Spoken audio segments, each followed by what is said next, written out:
Yaxshi, demak, milliy sertifikat darajasidagi yana bir savol. Yarim aylana berilgan. Mana bu diametr, katta aylananing diametri mn, AB vatar berilgan 5 ga teng va CD vatar 3 ga teng va AB bilan CD parallel. Aytayapti-ku, mn va AB vatarga urinuvchi bitta aylana chizilgan va mn va CD ga urinuvchi yana bitta aylana chizilgan. Mana shu o'rtadagi shtrixlangan yuzani qiymatini top degan savol ekan. Xo'sh, buni qanday ishlaymiz? Buni diqqat qiling, qanday ishlash yo'lini aytaman sizga. Mana buni katta radius deb olamiz, mana buni. Yarim aylana radiusi katta radius deb olamiz. Mana bu yerdan bitta radius tashlaymiz mana bunaqasiga. Bu ham radiusga teng-da. To'g'rimi? Mana markaz deb oladigan bo'lsak, mana Y nuqta markaz deb oladigan bo'lsak, bu radiusga teng. Mana vatargacha bo'lgan masofani mana bu aylanani nimasi deymiz? Diametri deymiz. Ikkita kichkina r deb olsak bo'ladi buni. Ikkita kichkina r deb olsak bo'ladi. Mana buni perpendikulyar qilamiz. Umumiy vatarga tushirilgan, markaz tomonidan tushirilgan perpendikulyar vatarni doimiy 2 ga bo'ladi. Tushundingizmi? Mana bu qiymati 5 bo'lsa, mana bu nima bo'lar ekan? 2,5 bo'lar ekan. Tushunaymi?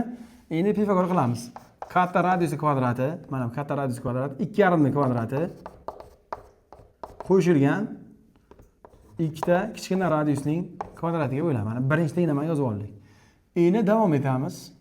Xo'p, mana shu katta aylana markazidan C ga yana bitta radius tushiramiz. Bu ham bizga katta radiusni beradi. Mana bu yerdan mana bu aylanaga yana bitta vatarga, ya'ni 90 gradusga qilib kesma tashlaymiz. Bu bizga nimaga teng? Mana bu aylananing nimasi bu? Diametri ikkita kichkina radius 2 deb olamiz. Mana radius 1 deb qaraylik, radius 1. Radius 2 deb qaraymiz buni. Mana bu kesma uzunligi necha edi? 3 edi. Demak, teng yarim bo'lgandan keyin 1,5 bo'ladimi bu? Yozamiz. Radius kvadrat. Mana shu davomida yozsa ham bo'ladi o'zi.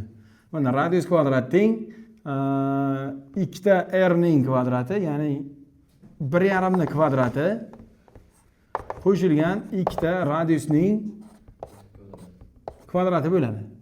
Bundan keladi bizga, buni u tarafga olib tashlaymiz, buni bu tarafga olib tashlaymiz. 2,5 ning kvadrati 2,5 ning kvadrati ayrilgan 1,5 ning kvadrati teng bo'lyapti 4r kvadrat, r2 ning kvadrati ayrilgan 4r1 ning kvadrati bo'lyaptimi?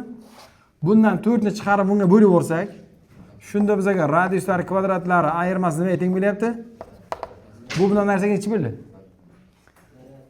A minus b a plus qilsak, ayirganda 1 qo'shganda 4. 4 4 ga bo'lsak 1 ekan, to'g'ri. Endi mana bu shtrixlangan yuzi nimaga teng? S shtrix. Nimaga teng bo'ladi? Mana bu doiradan, bu doirani ayirmasiga tengmi?